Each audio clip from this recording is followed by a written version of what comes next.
que me puso un 7.2. Como un 7.2. Me puso un 7.2 en la nota de la PEP 2. Yo creo que hay un error ahí. Es decir, ¿tú creí? O Hay un sea, error. que sí, sí, pues. ¿Quién me está hablando? Agustín, Ivanco.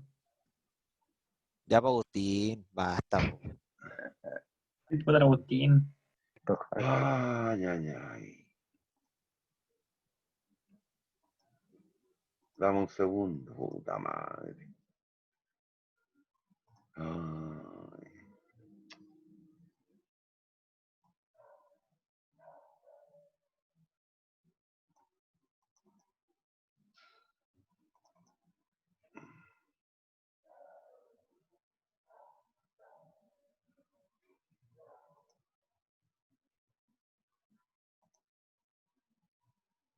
Ah,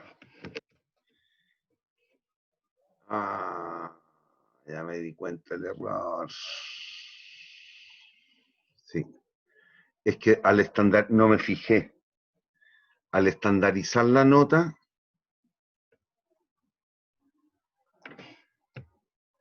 claro, tú que hay fuera de escala. Un descomunal. Eso fue. Eso fue. Ya, ciertamente hay un error. Póngase un 6.8 en la segunda prueba. ¿Yo? Sí. Ya. Vivanco, no Ávalo, ¿ah? Supongo que estoy hablando con Vivanco. Sí, sí. No, lo siento. Lo siento, compañero. Sí, sí. Sí, es que al estandarizar la nota te sales de escala.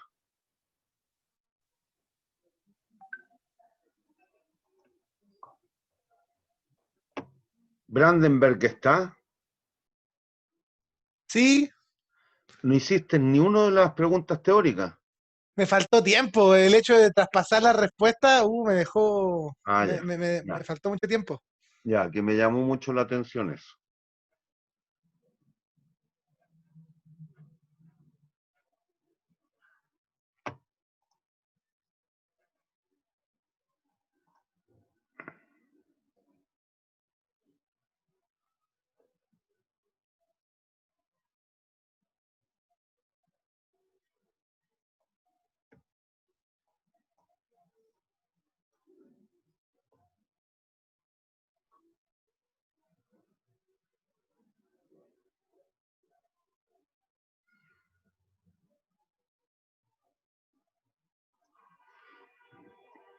Ya.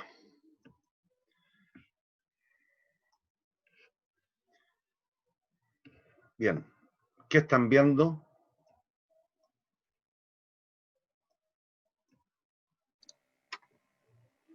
Niños, ¿qué ven? La PPT. proyección del PPT, profe.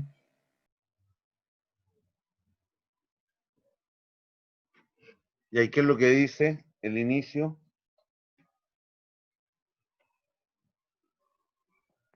Clase Clase. criterios de evaluación de proyectos en condición de certidumbre y riesgo. Perfecto. Listo. Entonces aquí vamos a hablar un poquito de esto ahora.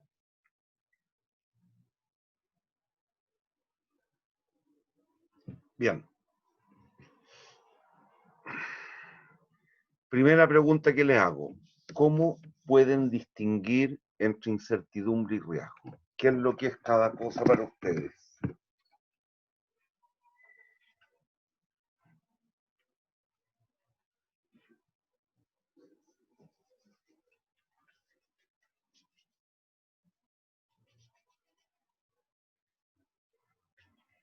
¿Qué entienden por una situación incierta? ¿Qué entienden por una situación riesgosa? ¿Me están escuchando o no? Incertidumbre, profe, eh, la falta de información y riesgo puede ser una, entre comillas, una pérdida o ganancia ante esta pérdida de información, porque se le atribuye la incertidumbre. Fue muy enredado, pero lo de incertidumbre no está tan lejos. Lo de riesgo está muy malo.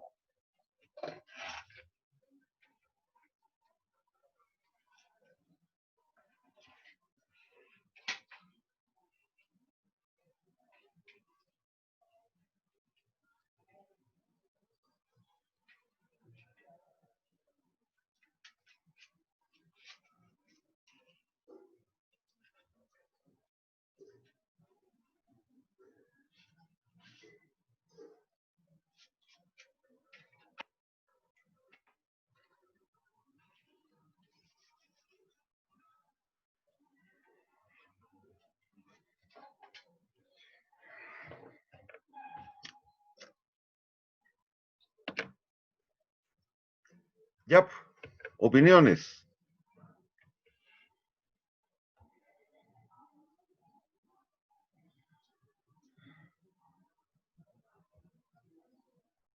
Niños, opiniones.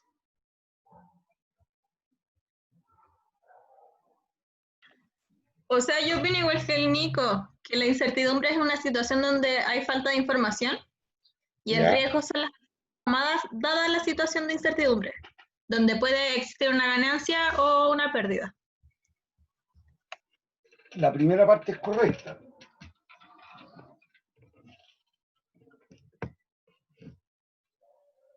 Obviamente, el discernir entre una y otra tiene que ver con un problema de información, efectivamente. En la medida que la información es mayor y de mejor calidad, eventualmente se puede convertir una situación incierta en riesgosa. Lo que diferencia uno de la otra es la no posibilidad de asignar probabilidades de ocurrencia a determinados eventos. Cuando usted se enfrenta a una situación de incertidumbre, hay cualquiera de las dos posibilidades que menciono.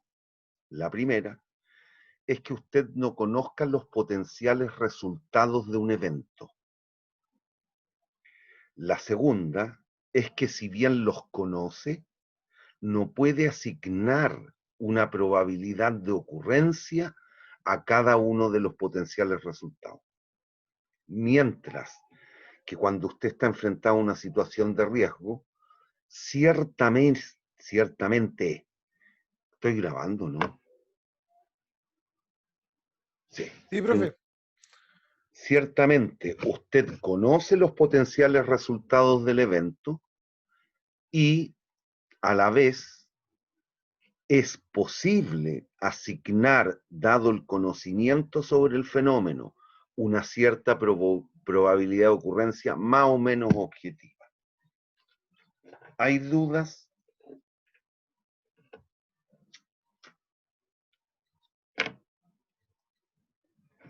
¿Hay dudas? No, profe. Si se dan cuenta, por ejemplo, por la pandemia, hay muchas sociedades, muchos países, muchos laboratorios que están investigando una vacuna para el COVID. Yo puedo decir de manera objetiva que de aquí a 3 meses, con un 70% de probabilidad, por ejemplo, la vacuna va a estar. No tengo ¿Cuándo? cómo. No tengo cómo. Sabemos que en algún minuto es muy probable que así sea.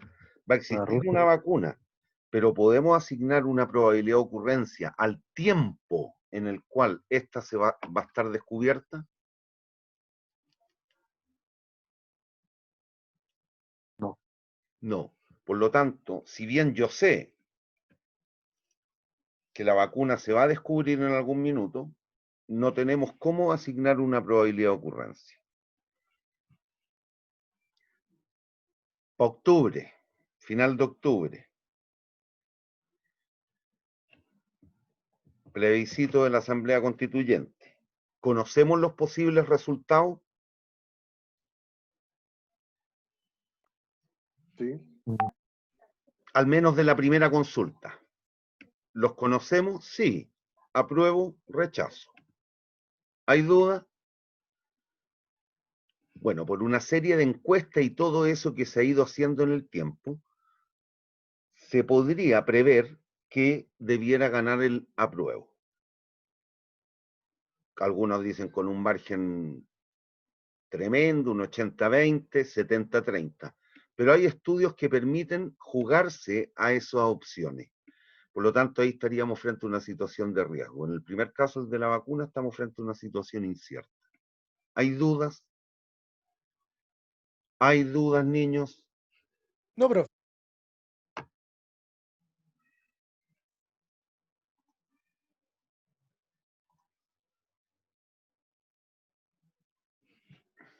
Bueno, lean esa lámina, por favor.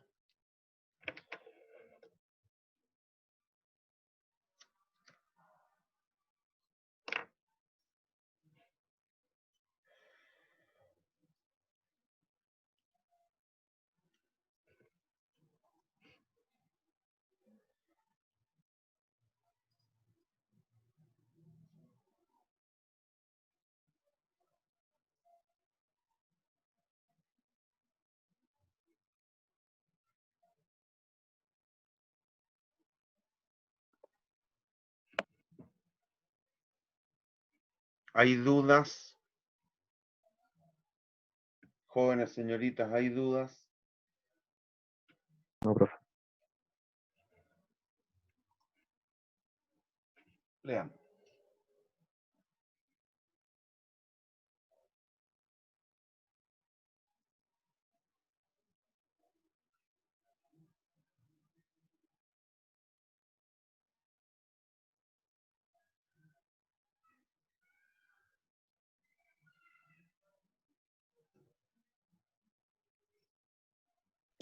Profe,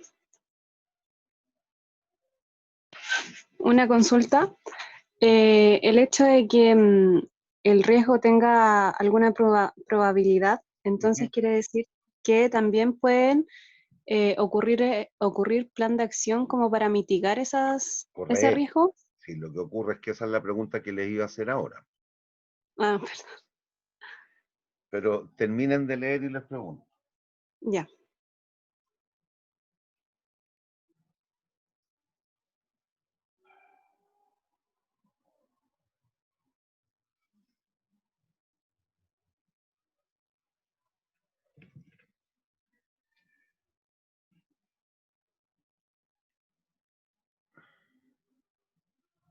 ¿Ya? Bien, si entendemos esta discriminación, ¿frente a qué situación usted prefiere estar?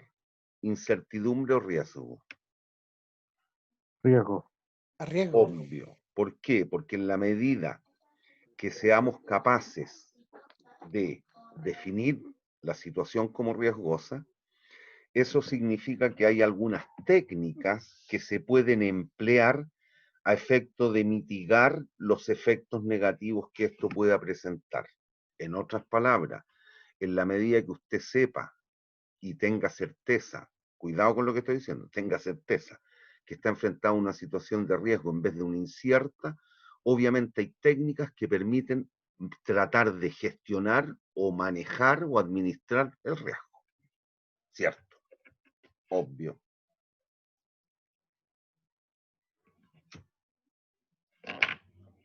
Respecto del estallido social 2.0 que se debiera venir, ¿estamos frente a una situación incierta o riesgosa, creen ustedes? Riesgoso.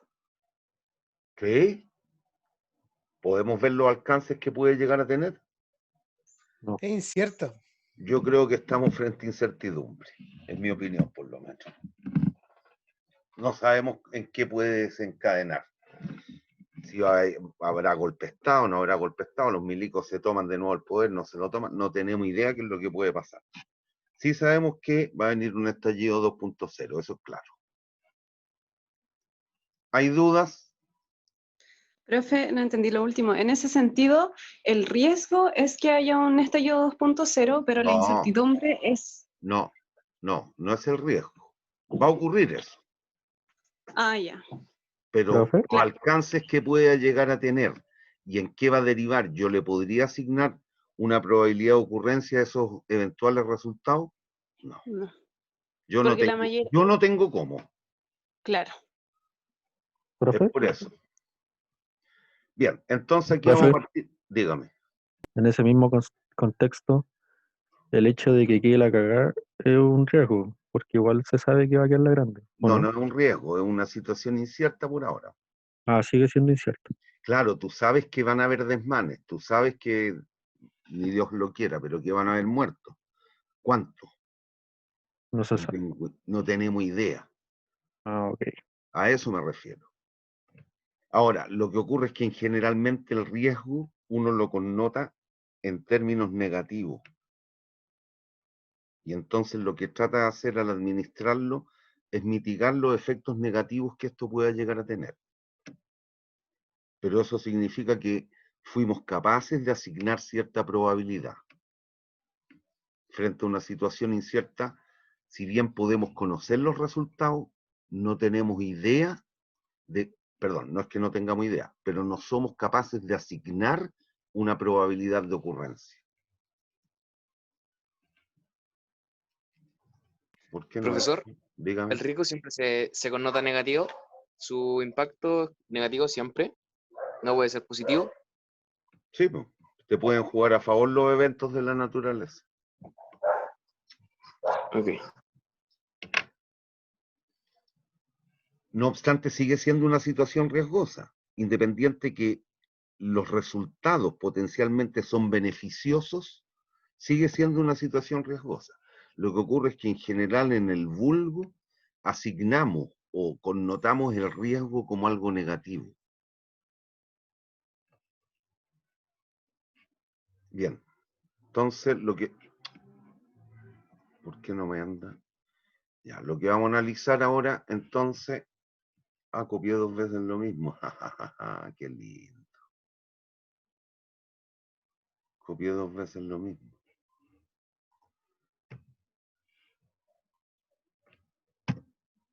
¿Cómo no puedo eliminar la lámina ahora?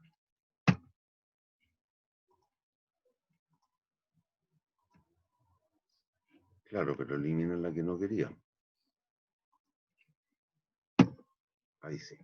Ya, entonces lo que vamos a analizar, ¿están viendo, no? Sí, pero Ya, lo que vamos a ver ahora es mediante un ejemplo, vamos a partir analizando unos pequeños me refiero que es relativamente sencillo el uso, algunos criterios de evaluación en condiciones de incertidumbre. Léanme el ejemplo, por favor. Los criterios que vamos a analizar son Wald, Hurwitz, Laplace y Savage. Aquí tengo mal escrito Hurwitz, es con S, no con Z final. ¿Eh?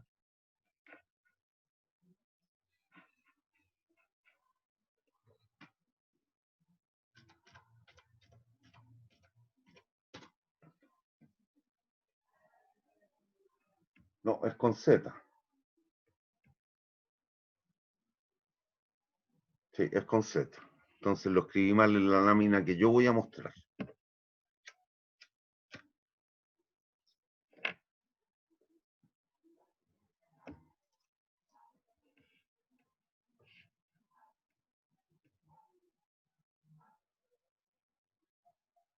Ya hay una empresa que quiere instalar una central telefónica en una comunidad rural. Pero el buen éxito del proyecto depende de que, por ejemplo, la municipalidad termine una serie de obras físicas, obras de infraestructura en esa comunidad.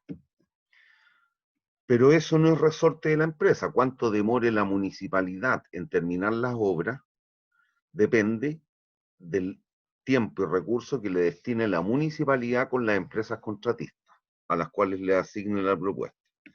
Y eso no depende de la empresa que quiere instalar la central telefónica. ¿Hay duda? no. Y esta empresa puede, que tiene que ver con tamaño óptimo, no sé si se acuerda, tiene la posibilidad de instalar tres centralitas, una pequeña, una mediana y una grande. ¿Hay dudas? ¿Hay dudas?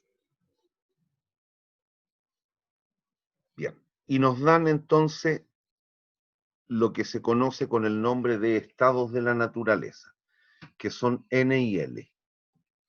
Y nos dicen que las obras no se alcancen a terminar al cabo de 3 años, denotado por N, y que sí se completen, lo que será denotado por L.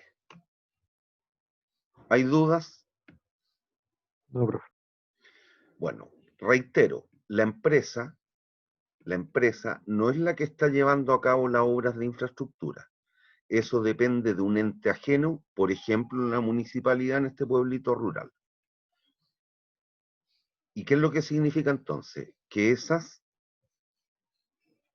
decisión no es resorte de la empresa, por lo tanto son variables exógenas. ¿Se acuerdan la diferencia entre exógeno y endógeno? Cuando vieron optimización.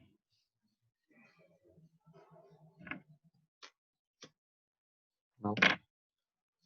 Las variables exógenas eran las que permitían construir las restricciones, pero no dependían del tomador de decisiones. Aquí pasa lo mismo. N y L, es decir, que las obras se terminen en 3 años o no se terminen en 3 años, no depende de la empresa, depende de la municipalidad. ¿Estamos?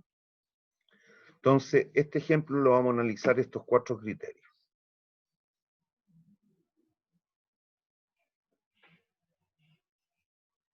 ¿Estamos?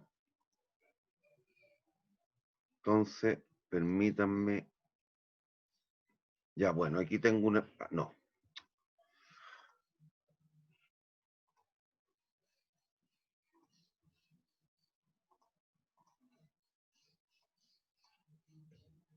Déjenme arreglarlo.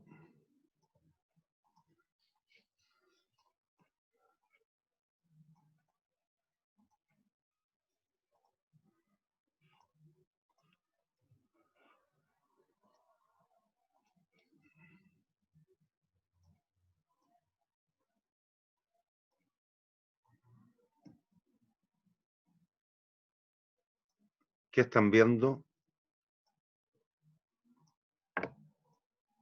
Una tabla muy chiquitita. Ya, ¿y el Urwix aparece con Z o con S? Z. Ah, ya. Estamos ok, entonces, listo. Bien. ¿La ven mejor ahí la tabla? Sí. Ya, Sí, vamos. se ve. Entonces vamos. Esto que nos dan aquí yo le agregué en los apuntes, ustedes tienen desarrollado esto paso a paso, cada criterio por separado. Aquí yo los voy a ver todos juntos.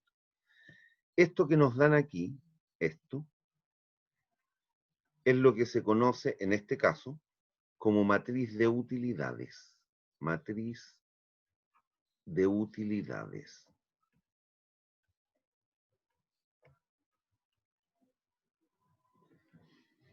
¿Cómo lo interpreto? De la siguiente manera. Por ejemplo, si la empresa es una matriz, un arreglo matricial, recuerden que siempre entra por fila columna. La celda 22, que aparece un 7,5, ¿cómo la interpreto? Que si la empresa construye la planta mediana y la municipalidad logra concluir las obras de infraestructura en el plazo de los 3 años, la empresa va a tener una utilidad de 7,5 unidades monetarias. Hay la empresa telefónica, la que construyó la centralita. ¿Hay dudas? ¿Hay dudas?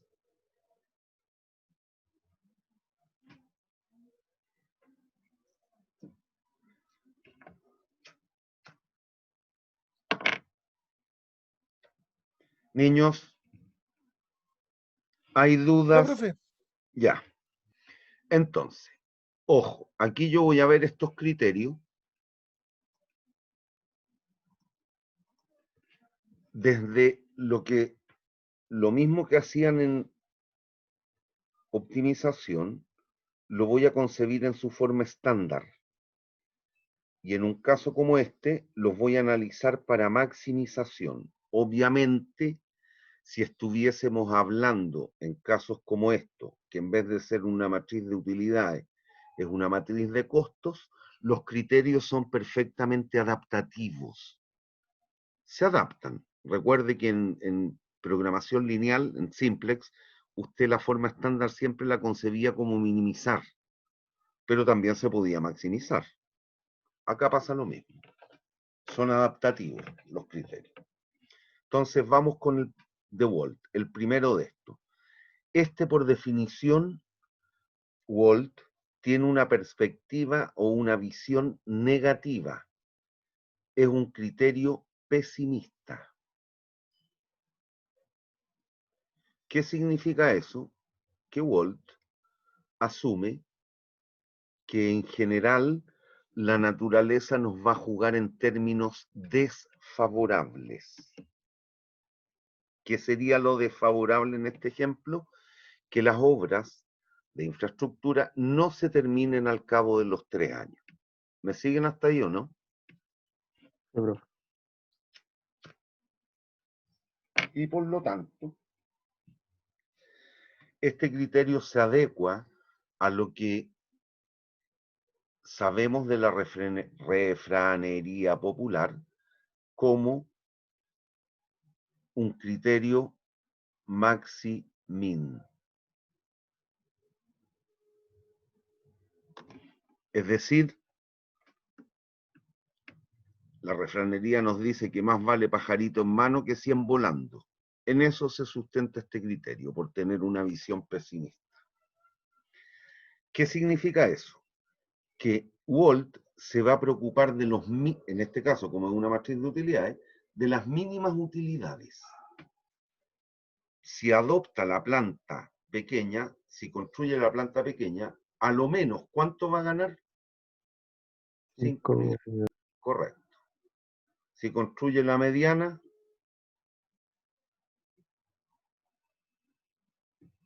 y si construye la grande. Y de entre estos mínimos, opta por el máximo. ¿Qué significa eso? Que si le hacemos juicio al criterio de Walt, debiéramos construir la planta pequeña. ¿Hay dudas? No. ¿Hay dudas? No, No, profe. profe. Bien. Urwix, que aquí lo tengo en dos situaciones distintas, por el contrario, es un criterio optimista.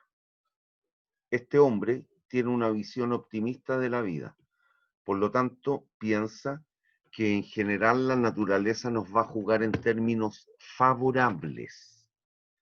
En general, la naturaleza nos va a jugar en términos favorables. Déjenme escribir esto primero.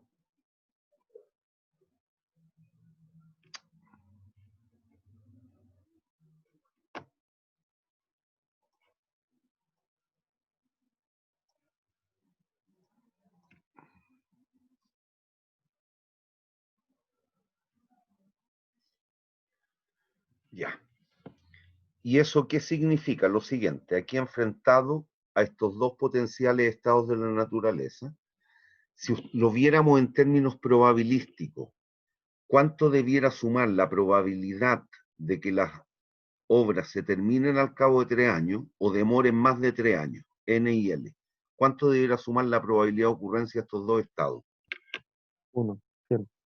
1. No, si está bien, es 1. De acuerdo. Entonces, ¿qué es lo que dice Urwix?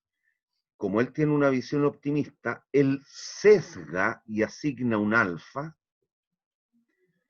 que está contenido en el rango 1, 0, pero le asigna, que está contenido en este rango, asignando un alfa sesgado hacia 1 al mejor estado.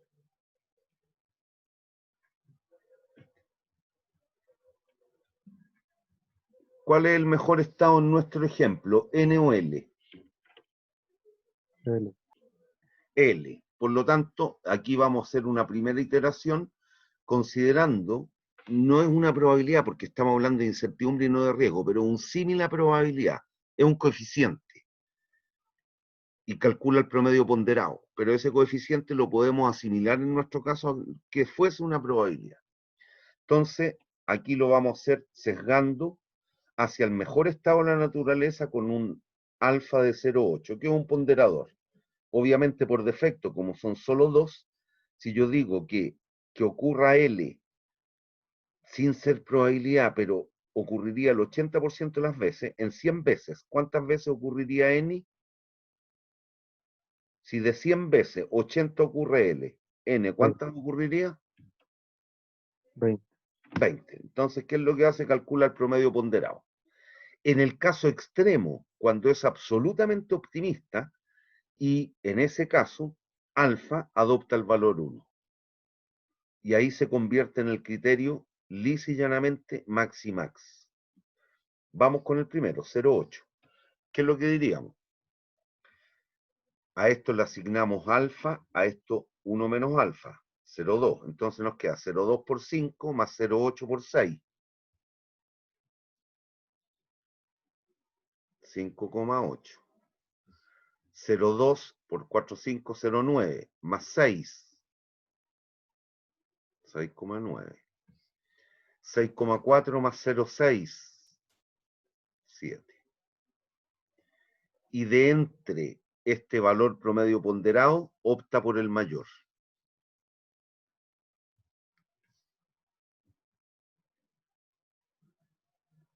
Si le hiciéramos juicio al criterio de Hurwitz, debiéramos construir, y nosotros somos los propietarios de la telefónica, debiéramos construir la planta grande.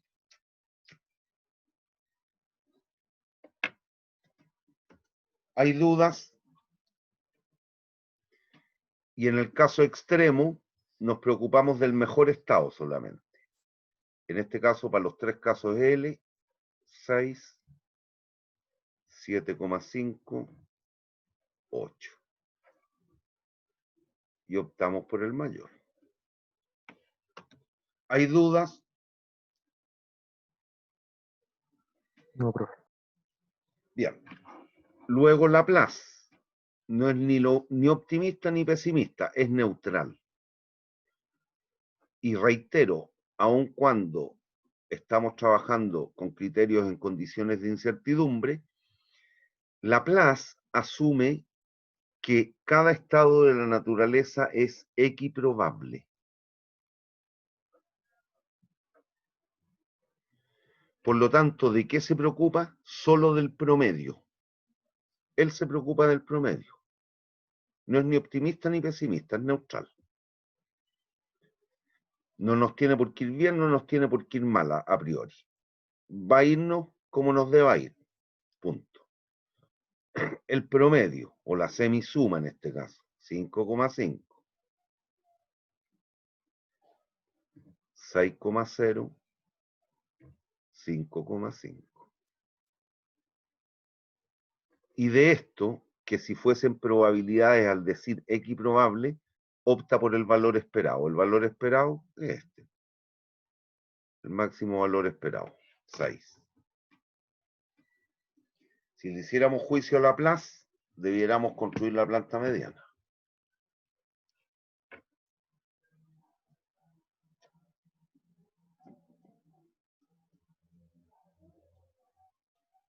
¿Hay dudas? No, profe. Bien. Ojo, aquí Profe, yo yo tengo una duda. Dígame. ¿Cómo uno difiere entre qué criterio utilizar? ¿Con cuál te sentís más cómoda nomás? Ya. Aquí yo les voy, es lo que iba a decir, yo les voy a mostrar 4 criterios. ¿Cuál es mejor? Depende de cada uno de nosotros. Con el cual nos sintamos más cómodos. Ahora, este ejercicio está construido ex profeso para que vaya pasando lo que está pasando. Podría ocurrir en otro ejemplo, con otros números, que todos los criterios nos lleven a una misma decisión. Podría darse. Pero ¿cuál es mejor? Ni idea. depende de cada uno de nosotros. Esto tal cual vimos en la teoría del consumidor, depende del individuo. Punto. ¿Hay dudas?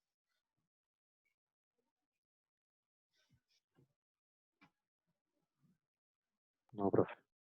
Bien. Ahora, el que debiera, entre comillas, gustar más es este, el de Savage. ¿Por qué? Porque es el más bonito construido conceptualmente, pero no significa que sea mejor.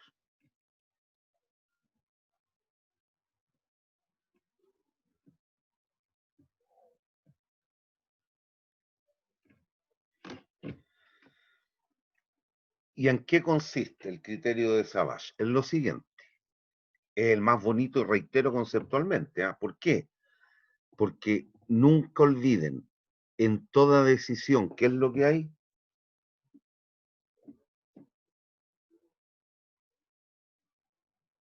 ¿Riesgo? No. Hay implícito costo y beneficio. Y no sé si usted se acuerda de economía, la primera clase, el concepto de costo de oportunidad. Bueno, Savage lo incluye. Por lo tanto, el más bonito conceptualmente. Pero cuidado, no estoy diciendo que sea el mejor. Es el más bonito. ¿Y por qué? Por lo siguiente. Savage dice que el ser humano, al estar enfrentado a disyuntivas, primer principio de la economía, el ser humano, al estar enfrentado a disyuntivas y por lo tanto verse forzado a decidir, se puede equivocar. Y si se equivoca, se puede arrepentir. ¿Me siguen hasta ahí o no? Sí. Listo. Y entonces, como Savage toma en cuenta esto, lo primero que él debe hacer es construir una matriz de arrepentimiento o matriz de máxima penalidad. Matriz de arrepentimiento. Arrepentimiento.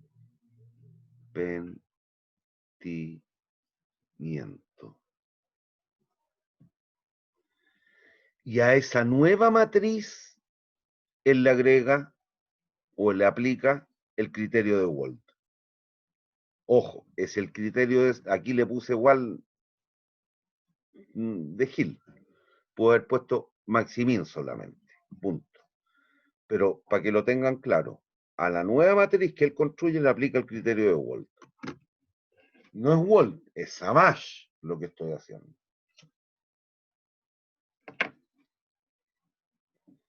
¿Hay dudas? ¿Hay dudas?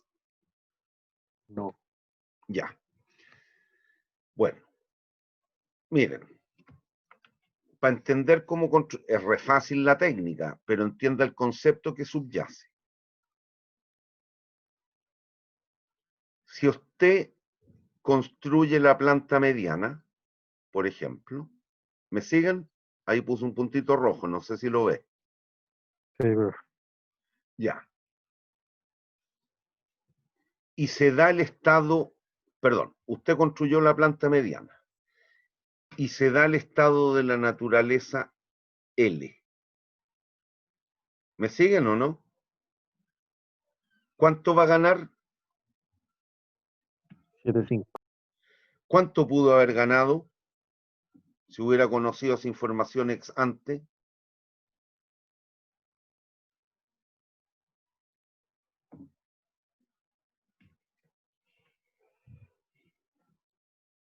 ¿Me siguen o no? Usted No. construyó la mediana, se dio el estado L, es decir, la municipalidad terminó la obra al cabo de los 3 años. ¿Cuánto ganó usted? 7,5. ¿Cuánto pudo haber ganado? 4,5. No. ¿Cuál 8. hubiera sido la mejor decisión? 8. Por lo tanto, ¿en cuánto te arrepientes? ¿O por cuánto te arrepientes? que económicamente significa que hay un costo. ¿Cuánto dejaste de ganar por tu mala decisión? 0,5. 0,5.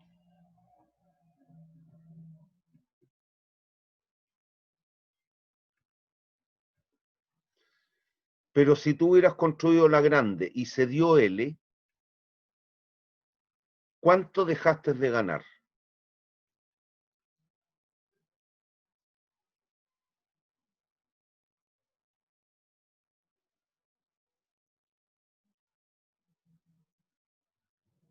Lo escucho.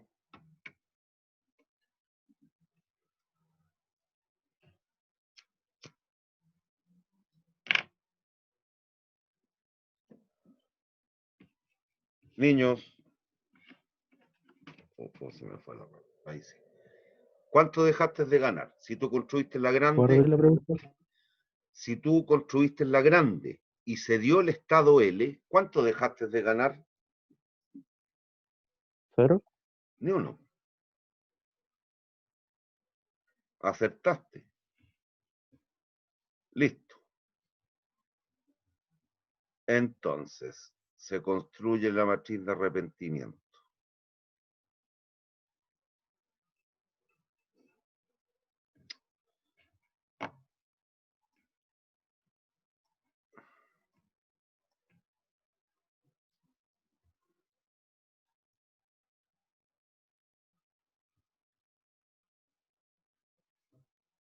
Consideramos los mínimos.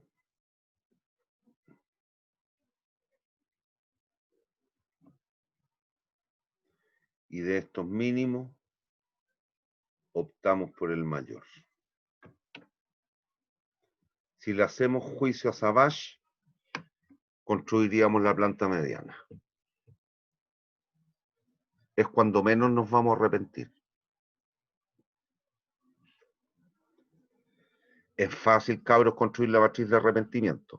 A cada columna, réstele el mayor de la columna. 5 menos 5, 0. 4,5 menos 5, menos 0,5. 3 menos 5, menos 2.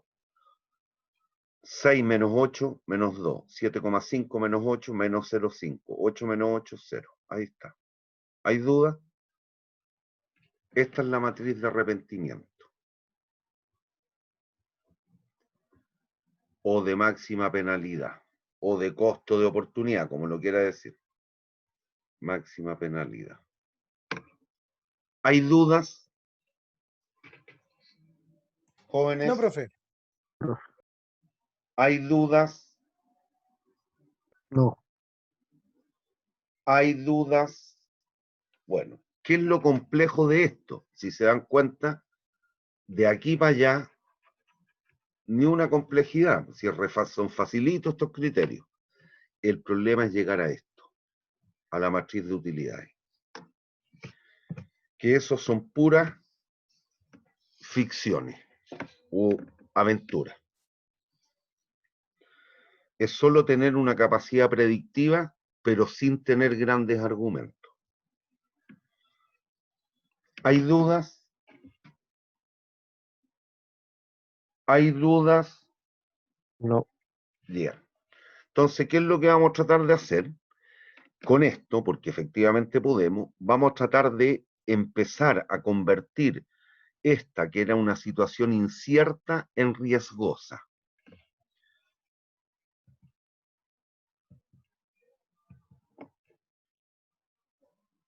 Para lo cual, déjenme dejar de compartir un cachito.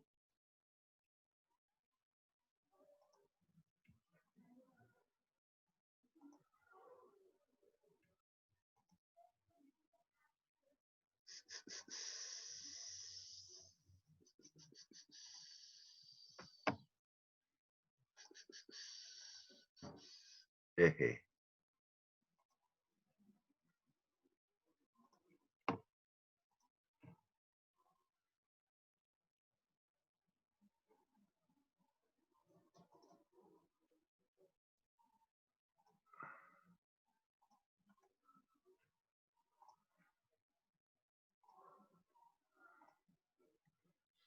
¿Dónde estoy ahí? Aquí vamos a agregar un... Ah, tengo hoja en blanco, no me he dado cuenta. Bien.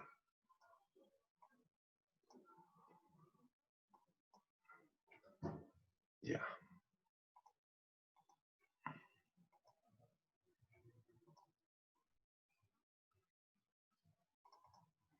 Listo. Entonces, ¿qué es lo que vamos a tratar de hacer ahora? Convertir. ¿Ven la matriz original nomás? Sí. Ya. Vamos a tratar de convertir esta situación que es incierta en riesgosa. ¿Cómo? Mediante la técnica de aplicar el valor esperado. ¿Se acuerdan en qué consiste el valor esperado? O esperanza matemática. ¿Se acuerdan? Sí. Sí. El valor esperado de un evento aleatorio, recuerde, es la sumatoria de los P sub I por los R sub I. ¿Se acuerda o no? Sí, profe.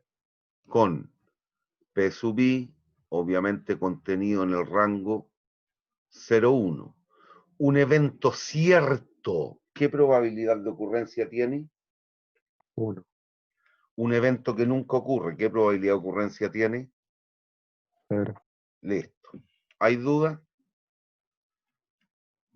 ¿Hay dudas? Bueno, No. dado que vamos a aplicar el valor esperado, y que sin decirlo lo dije hace un ratito cuando vi el criterio de Laplace no es ni optimista ni pesimista, no es ni amante del riesgo ni adverso al riesgo, es neutral. Cuando usted aplica la técnica del valor esperado, asume neutralidad frente al riesgo. ¿Estamos? Sí. Bien, ¿y qué es lo que haríamos? Lo siguiente. Si así fuere, por ejemplo, voy a asignar una probabilidad de ocurrencia P sub 1 al estado n. Obviamente, por defecto, si solo tengo dos potenciales resultados, n y l, la probabilidad de que ocurra l es 1 menos P1. ¿Hay dudas? No.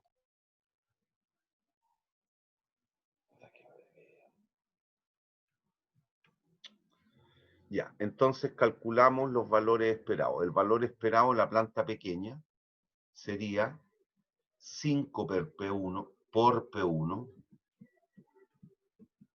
más 6 factor de 1 menos P1. 6 menos P1. El valor esperado de la planta mediana, 4,5 P1 más 7,5 1 menos P1. 7,5 menos 3 P1. El valor esperado de la planta grande, 3 P1 más 8 factor de 1 menos P1.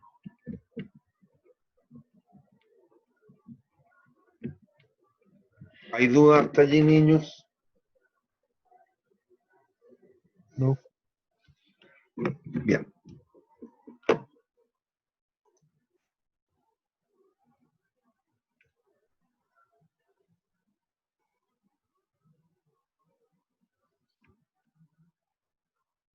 Ya.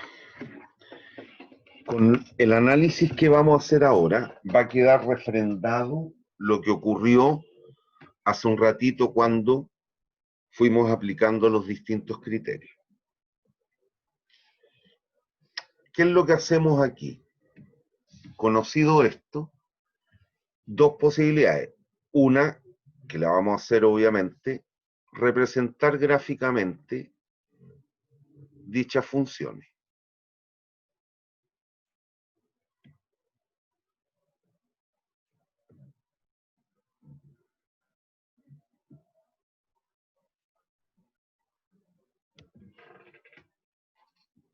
No me quedo chueco.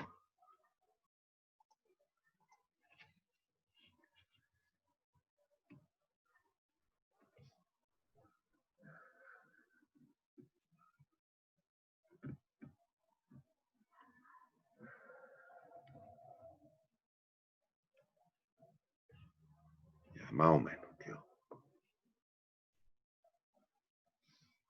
Entonces los podemos representar gráficamente. Valor esperado, valor esperado,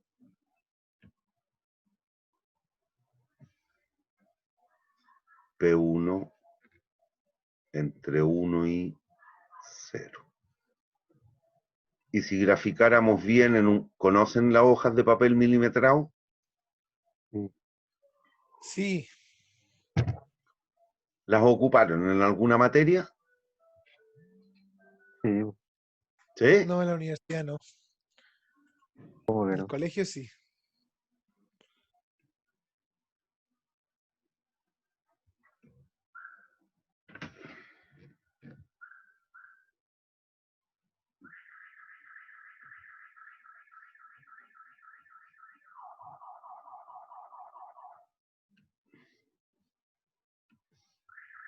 Entonces,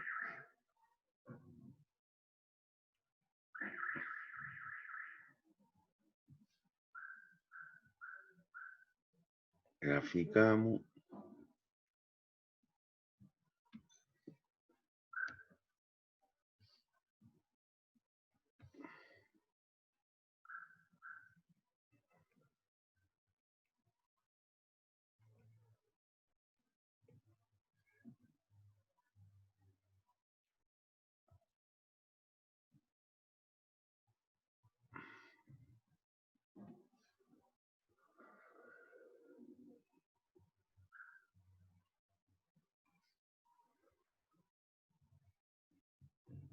Y finalmente,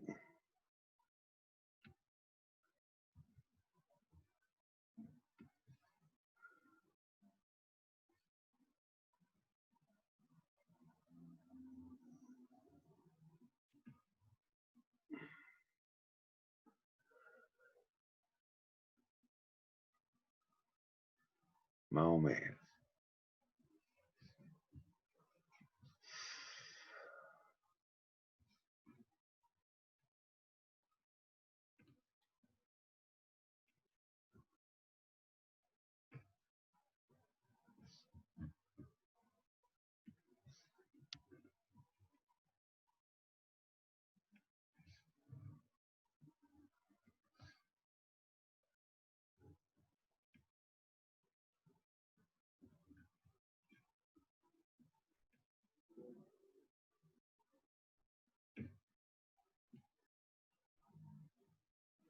Ya.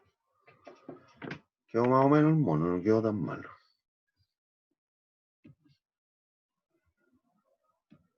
Ya me siguen.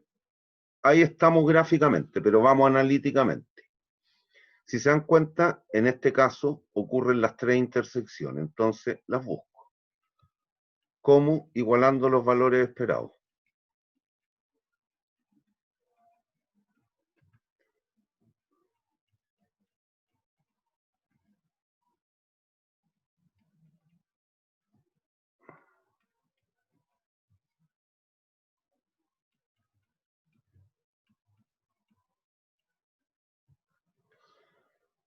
Pequeña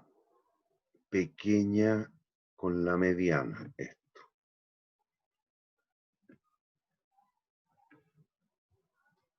Ahí. El valor esperado, la pequeña con la grande.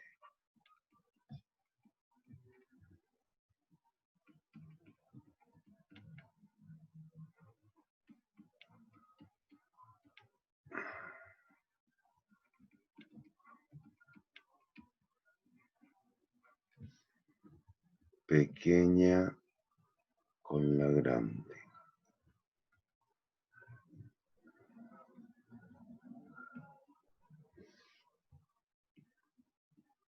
Finalmente la mediana con la grande.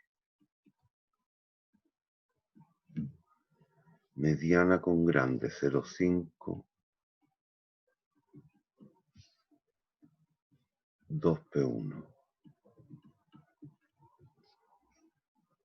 P1, 0,25.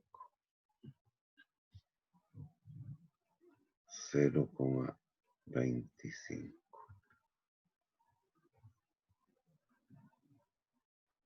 ¿Hay dudas? No. Y entonces, como muchas veces han hecho, finalmente podemos hacer una tabla de decisión.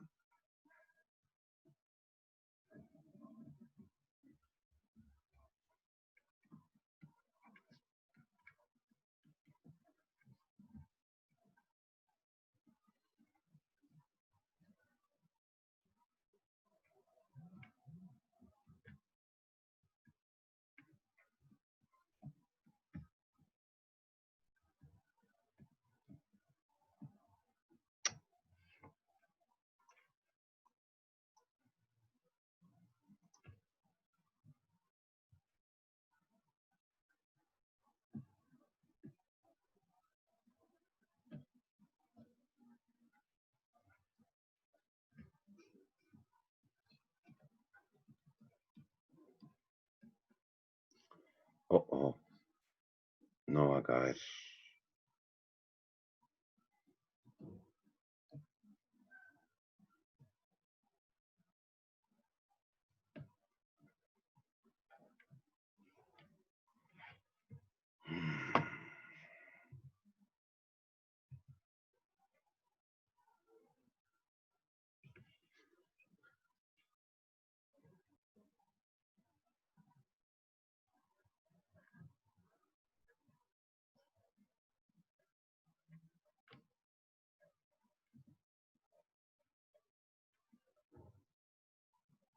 ¿Alcanzan a ver la tablilla de decisión? Sí. Que ir recorriendo esto nomás. Como le vamos a hacer juicio al valor esperado, dado que suponemos neutralidad frente al riesgo, va a pasar esto.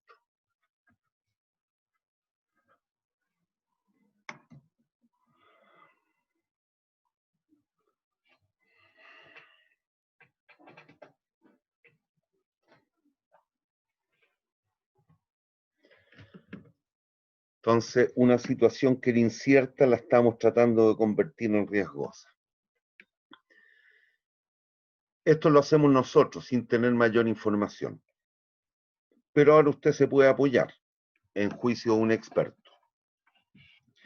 Es muy poco probable que en casos como estos, algún asesor y experto en el tema, en este caso en construcciones en comunidades rurales, construcción de obra civil en comunidades rurales, se aventure con un valor puntual. Es muy probable que le den rangos. Y puede ocurrir, por ejemplo, que ese analista, ese asesor, a usted le diga la probabilidad de que las obras no se terminen al cabo de los 3 años es es de entre el 20 y el 10%. Si se dan cuenta que P1 estoy diciendo sea o esté contenido en el rango 0,1, 0,2. Si usted reconoce como experto a ese gallo, ¿qué planta debiera construir? Si le hace juicio, lo reconoce como experto y el gallo ha mostrado real valía en ese tema, ¿qué planta construirían? La grande. La grande. ¿Cuándo podemos vernos en problema? Pero aún así ya nos sirve esta presunción que estamos haciendo. Si el gallo nos dijera que hay entre un 15 y un 30% que las obras no se terminen al cabo de 3 años. Estaríamos en este rango. Por ahí. De ahí a acá. Estamos en una disyuntiva de nuevo. Pero sí, a pesar de todo, ya esta información nos sirve.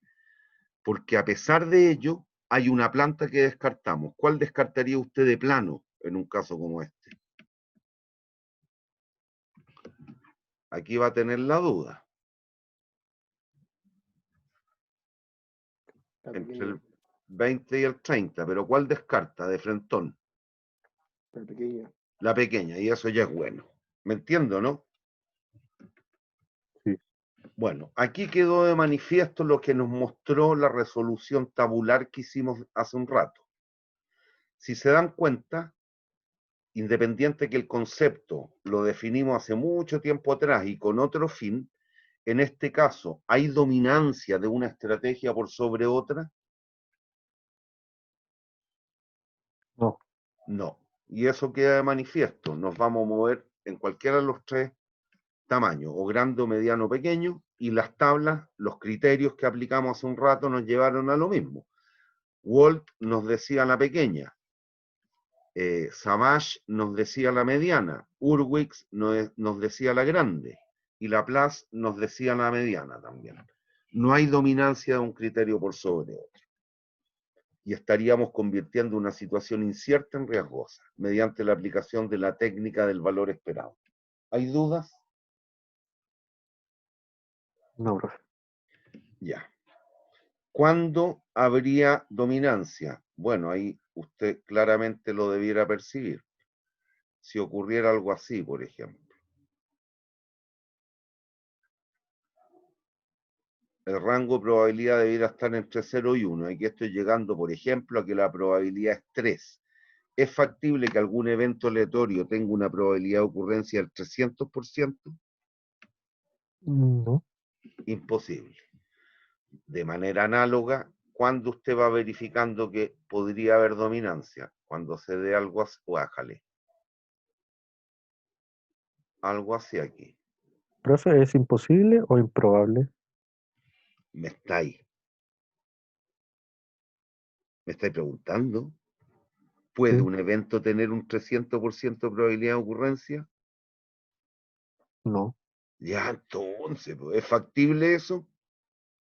No, para nada. Ya, lo mismo aquí. Si este es el 0 y ese es el 1, ¿este valor es positivo o negativo? Negativo. Negativo. ¿Puede un evento aleatorio tener una probabilidad de ocurrencia menos 20%? No.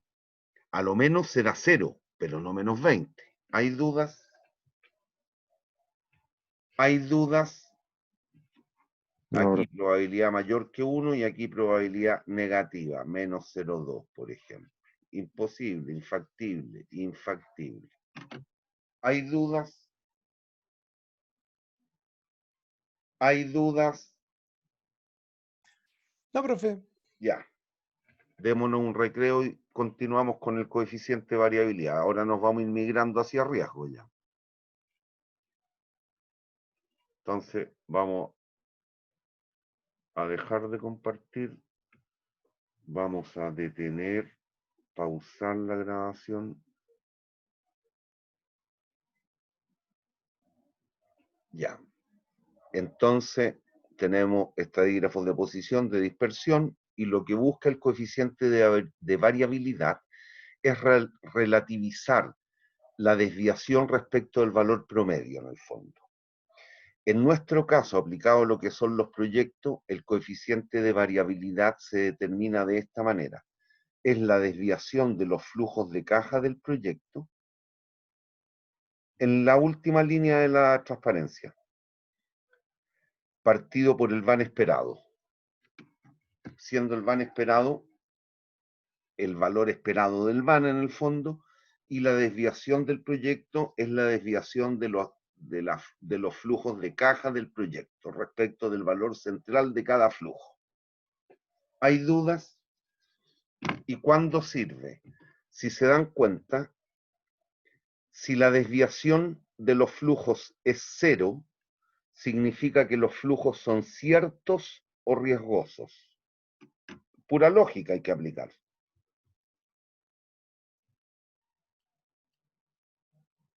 Si la desviación de algo respecto de un valor central es 0, ¿es distinto al valor central? no. No. Por lo tanto, en la medida que el coeficiente de variabilidad más se aproxime a 0, el riesgo relativo del proyecto será mayor o menor, les dice el juicio.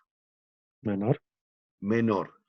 Y si usted resultara ser un individuo adverso al riesgo, adverso al riesgo,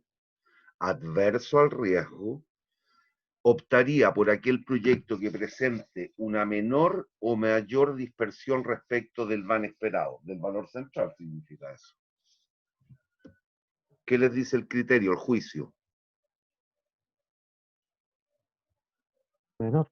Menor, listo, ese es el criterio. Justamente este es un indicador de eficiencia económica aplicado en situaciones de riesgo que nos permite tomar decisiones en el caso de que fuésemos adversos al riesgo. Si somos neutrales al riesgo, solo nos vamos a preocupar del valor esperado. ¿Hay dudas? ¿Hay dudas? No, profe. Vamos.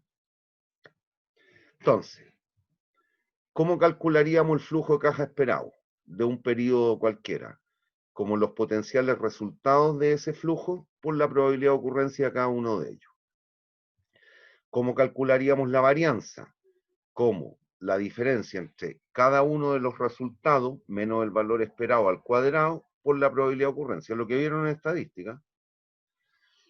Y finalmente, el van esperado del proyecto, ¿qué es lo que es? Es la sumatoria de los flujos de caja neto esperados descontados a la tasa mínima atractiva de retorno durante los J, cada uno de los J periodos. Y la desviación del proyecto es la raíz cuadrada de la sumatoria de las varianzas de cada flujo de caja descontado al doble de la tasa mínima atractiva de retorno. Eso es. ¿Y por qué al doble? Porque estamos trabajando con la varianza y no con las desviaciones.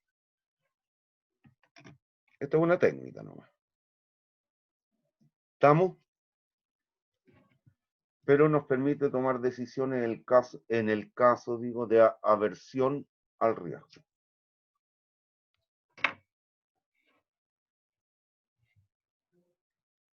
¿Hay dudas? No. Vamos con la aplicación.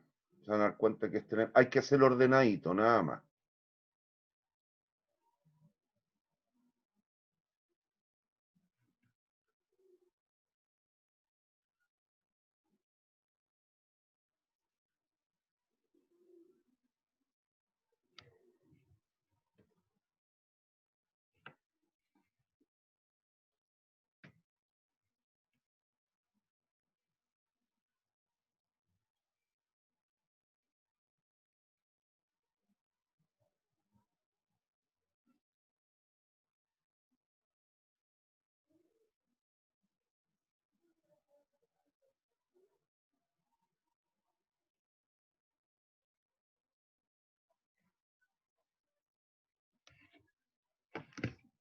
Vamos.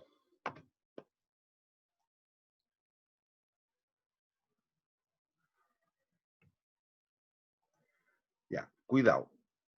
Aquí no se guíen estrictamente y vayan a malentender.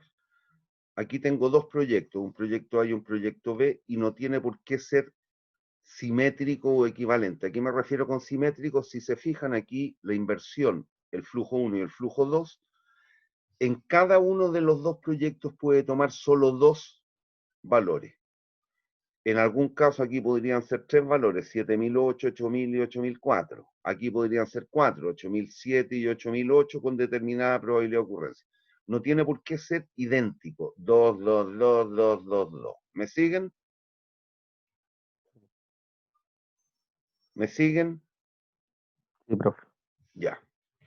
Entonces lo que yo voy a hacer aquí es resolver y después nos vamos a plantear al final, mientras cuando no conozcamos o no nos digan las características del individuo, nos vamos a plantear en distintos escenarios. Entonces, ¿qué es lo que haríamos? ¿Cómo calcularíamos la inversión? Vamos a cambiar el color. La inversión esperada, esa una E, esperada del proyecto A. De la siguiente manera, 8000 por 0,75 más 8004 por 0,25.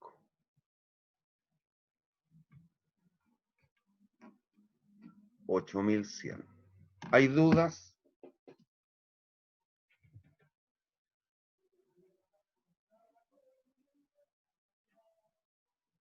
Niños.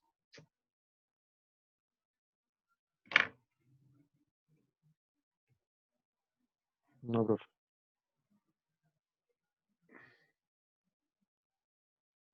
Bien. De manera análoga, vamos a ir calculando los demás.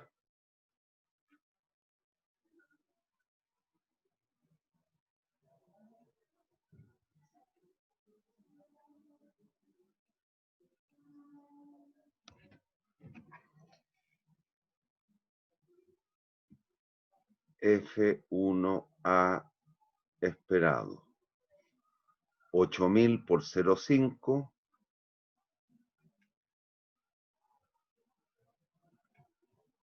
más 8.006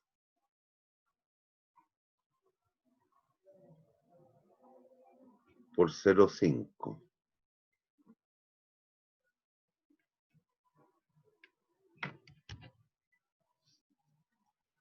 F2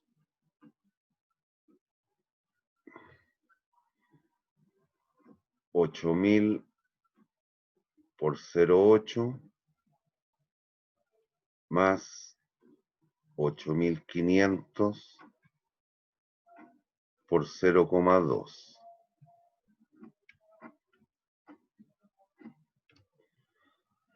¿Hay dudas hasta allí, niños?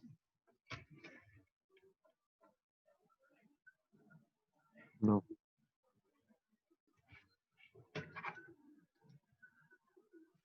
Ya. El van esperado sería menos 8.100 más 8.300 más 8.100, 1,12 a la 2, 1,12 a la 1. Eso no sé cuánto es.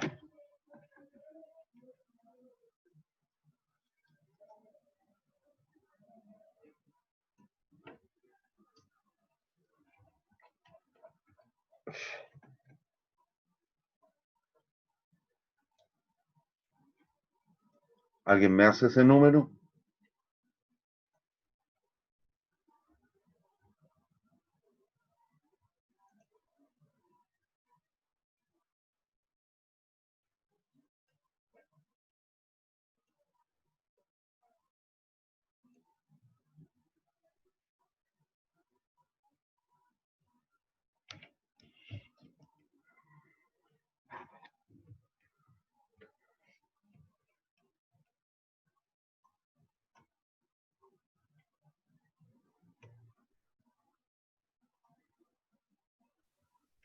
Ahí me dio 5.767,98. 5.000. 767,98. 68, Pepe. Sí. Ya. La varianza de I sub 0 a esperada sería igual a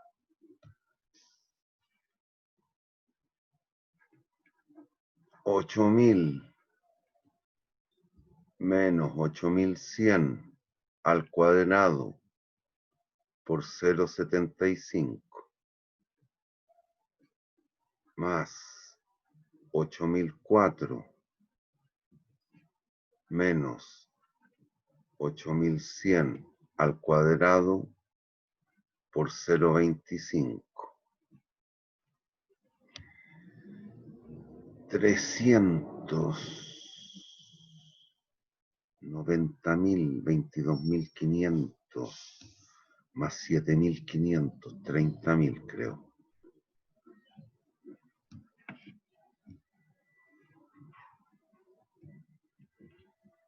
100, 10.000, 7.500, 22.500, 30.000,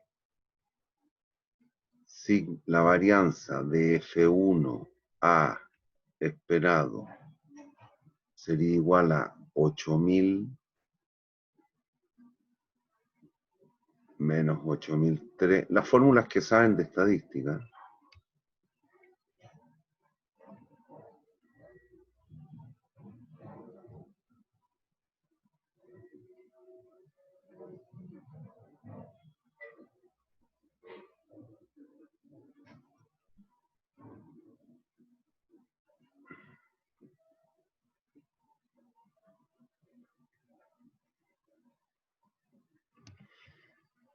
$90.000 por 0,5, 90.000 por 0,5.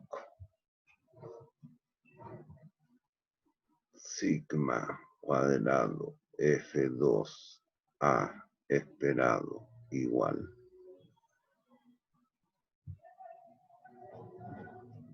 8.000 menos 8.100 al cuadrado por 0,8 más 8.500 menos 8.100 al cuadrado por 0,2. 8.000, 16.000, 3.002, no, 400, 160.000 por 0,2, 32, 40.000 creo que me da.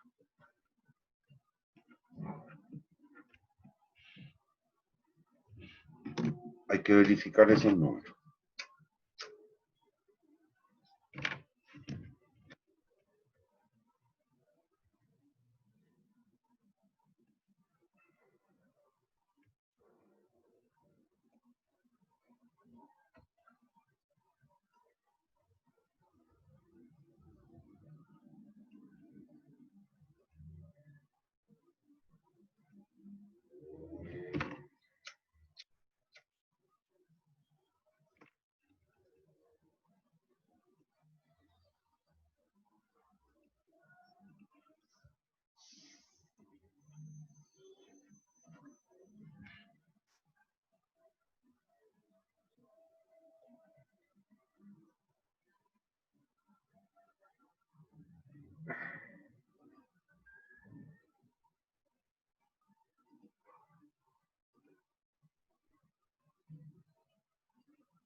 ¿Les da lo mismo?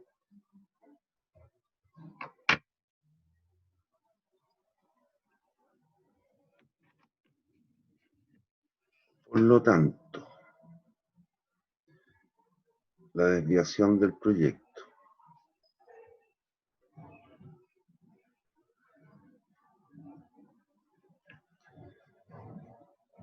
$30.000 más 90.000 más 40.000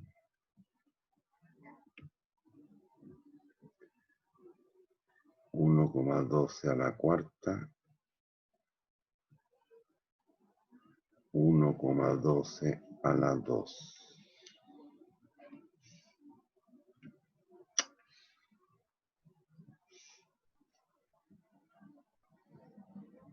Raíz cuadrada. Y eso es no sé cuánto.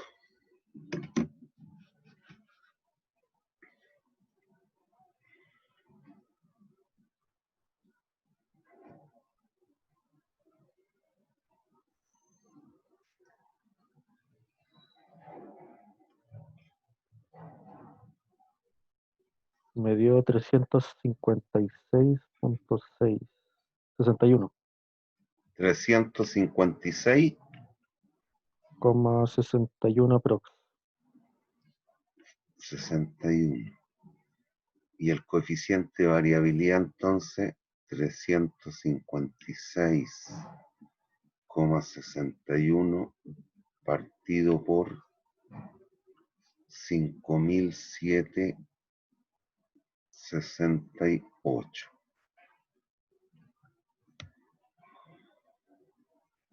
0,062.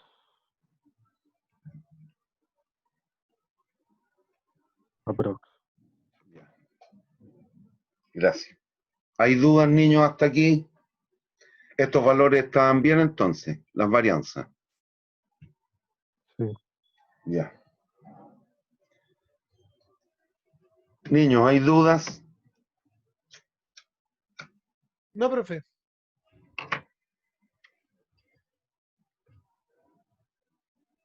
¿Hay dudas?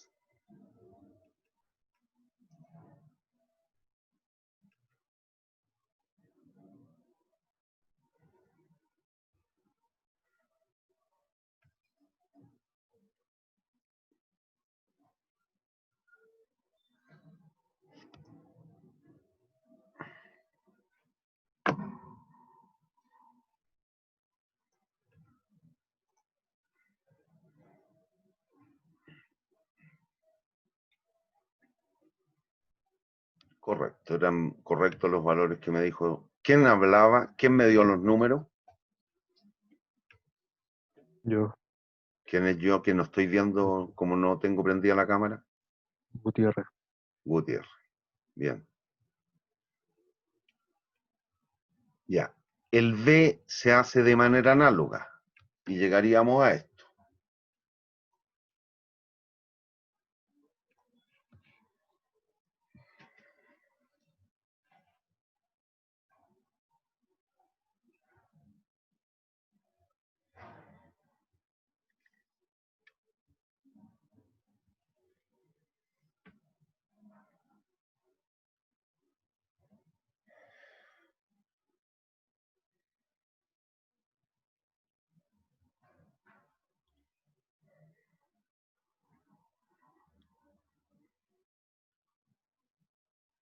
¿Hay dudas? ¿Se opera igual? No, profe, no hay duda.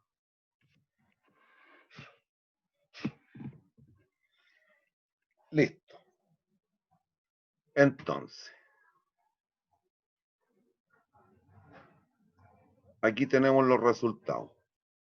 Ah, ¿tendré un error? ¿O esto es otro? Este es otro. Ah, puta. Y borré los resultados anteriores. Ya. 5768 3 y 0062. 5768. Ya.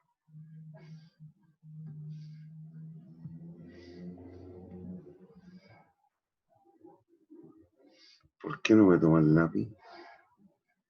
5768 0062.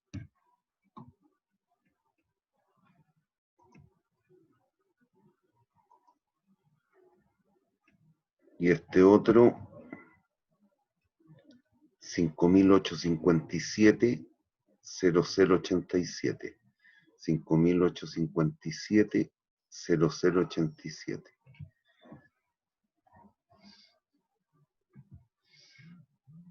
Cero, cero, 87, 5857. Ya.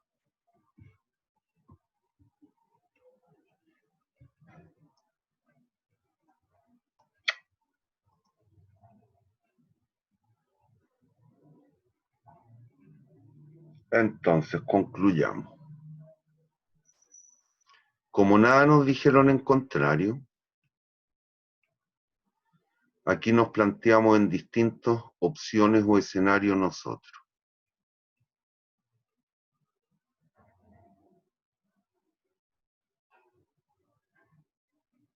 Sí, pegué otro ejercicio aquí, nada que ver.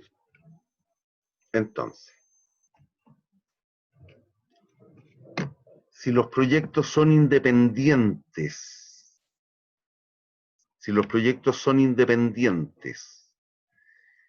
y usted es neutral al riesgo, ¿cuál haría si es que no tiene restricción de capital?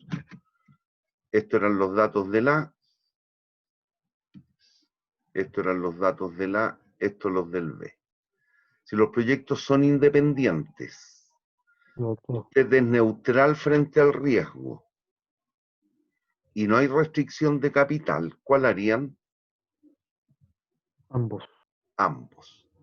Si tuviera 6 lucas de capital, ¿cuál haría? Y usted es neutral frente al riesgo. El B. El B tiene un mayor van esperado. Finalmente, si no hay restricción de capital y usted es adverso al riesgo, ¿cuál haría? En el caso de neutralidad nos preocupamos del valor esperado. Y en el caso de aversión al riesgo, nos preocupamos del coeficiente de variabilidad. En este caso, ¿cuál harían? El A. El A. ¿Por qué? Porque tiene un menor coeficiente de variabilidad. A pesar de que el van es menor, la probabilidad de que no se cumpla el valor esperado es bastante menor.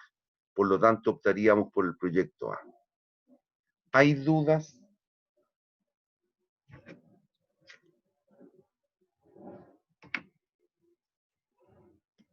Jóvenes, ¿hay dudas? No, profe.